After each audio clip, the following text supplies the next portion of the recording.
السلام عليكم. هنتكلم النهارده في موضوع مهم يخص كل التمريض، وهو ازاي بنحسب خريطة السوائل اللي هو الانبوت والاوتبوت شارت.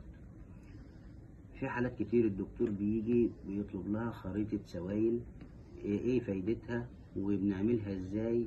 الموضوع باختصار ان احنا بنحسب كمية السوائل اللي داخلة للمريض ايا كانت، وكمية السوائل اللي خارجة من المريض ايا كانت، وبنطرحهم من بعض، والنتيجة لو الداخل اكتر من الخارج بيبقى بوزيتيف بالانس، ولو الخارج اكتر من الداخل بيبقى نيجاتيف بالانس. طيب ليه الدكتور بيطلب خريطة سوائل؟ في حالات بيبقى عندها فشل في القلب، والدكتور خايف يكون في كمية سوائل زيادة داخل الجسم فبتعمل حمل على القلب، وجسم المريض بيورم وبيحصل له مشاكل. وبرضه في حالات بيبقى عندها جفاف دهيدريشن، فالدكتور بيبقى خايف ان احنا ما نكونش بنعوض له بصورة كافية. طيب ازاي بنحسب خريطة السوائل؟ الاول بنحسب السوائل الداخلة. السوائل الداخلة ديت بنحسبها ايا كانت سوائل داخلة للمريض، اولا عن طريق الفم، سواء كانت مية، سواء كانت اكل سائل، سواء كانت شوربة، سواء كان دواء.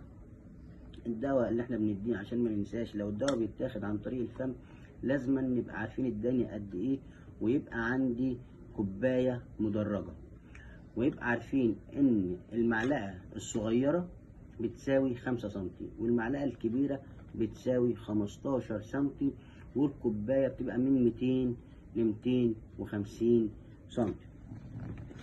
طيب كل حاجة طبعا بنسجلها في وقتها، يعني مثلا دخل الساعة 9 200 سنتي مية، الساعة 12 دخل 150 سنتي عصير. أي حاجة بتخش عن طريق الفم بنسجلها بالوقت بتاعها. تاني حاجة الريل والأنبوبة المعدية. أي حاجة داخلة عن طريق الريل أو الأنبوبة المعدية برضو بنسجلها، سواء كانت ريل، مية، أي حاجة حطيناها في الريل أو الأنبوبة المعدية ديت بتتحسب. تالت حاجة من السؤال اللي داخلة أي حاجة وريد.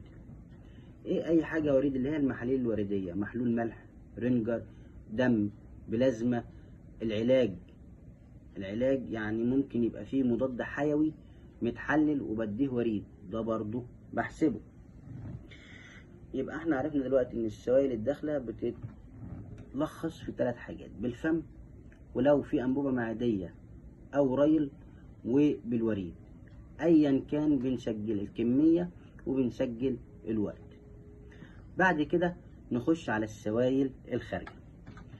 السوائل الخارجة أي حاجة خارجة من المريض، اليورين وبقية الحاجة هنتكلم عنها. لو المريض غير واعي بيبقى مركب قسطرة وبنحسب الداخل الخارج بتاعه. طب المريض مش واعي، بنقول له ان هو يعمل اليورين في اليورينال، وقبل ما نتخلص منها بنحسب الكمية بتاعتها، ولو في ريلاتيف معاه بننبه عليهم ان الحاجة ما نتخلصش منها غير لما احنا نعرف عشان نسجل الخارج. بعد كده لو حالة عندها او مركبة درنقة جراحية بعد العمليات، برضو بنفضيها وبنحسب الكمية الخارجة منها. تاني حاجة لو حالة مركبة شيست تيوب، طبعا الكمية اللي بنفضيها من الشيست تيوب بنسجلها. برضو بيتمثل الخارج في القيء، كمية القيء اللي خارجة ديت بنسجلها. برضو الإسهال، الديارية، دي بتعتبر من السوائل الخارجة. والكولوستومي، الحالات اللي مركبة كولوستومي وبنفضيها دي برضو تعتبر سوائل، وبنفضيها وبنسجلها في الخارج للمريض. طيب أنا دلوقتي مريض دخل 1000 خرج 700، يبقى عندي البالانس بالبوزيتيف بالانس هيبقى بوزيتيف 300. طيب عندي مريض دخل 1500 وخرج 2000، هيبقى عندي البالانس نيجاتيف بالانس، هيبقى نيجاتيف 500. طيب في حاجات ممكن نتكلم عنها او في ناس بتقول عنها، اللي هو مثلا لو الحالة عرق. الحاجات ديت ما بنشغلش بالنا بيها قوي. ليه؟ لان زي ما في عرق انا مش قادر احسبه، في برضه سوائل داخله للمريض انا مش عارف احسبها، اللي بتتمثل في الاكل الصلب. طبعا ما هو في سوائل برضه داخله فيه وانا مش هقدر احسبها بالظبط. كذلك العرق، فديت حاجه يعني ما بتشغلناش قوي وما بتبقاش مؤثره قوي. طيب ازاي بتتعمل خريطه السوائل؟ في كل مستشفى، في مستشفيات بتعملها كل شيفت اللي هو كل 12 ساعه. شيفت الدي بيبقى 12 ساعه، بنجمع الداخل والخارج وبنحسب التوتال بتاعه. او في مستشفيات بتحسب شيفت الدي ده 6 ساعات و6 ساعات ايا كان. فانا لو حسبت لو فيها ال 12 ساعه على بعض، بحسب ال 12 ساعه بتوع الدي وال 12 ساعه بتوع النايت وبجمع التوتال وبطرحهم من بعض زي ما احنا قلنا. طيب لو هي 6 ساعات، ناخد مثال بسيط. يعني دي خريطه سوائل تقسمها هنا 6 ساعات و6 ساعات و12 ساعه. فانا بحسب هنا الداخل ايا كان محاليل او رايل او انبوبه او اورال وبسجل. وهنا الاوت بوت برضو بسجل زي ما احنا قلنا اليورين او الستول لو متمثل في دياريه او القيء او اي حاجه اخرى بسجلها. ولو هي كل 6 ساعات بجمع هنا، وفي 6 ساعات التانية بجمع هنا التوتال، وال 12 ساعه بتوع الشيفت الليلي بجمع هنا، وبجمع ال 24 ساعه على بعض وبطرحهم من بعض، فبيديني البالانس سواء بالنيجاتيف او بالبوزيتيف. طيب انا جالي دكتور مثلا وقال لي هنمشي محلول ملح بريت 60 مللي في الساعه.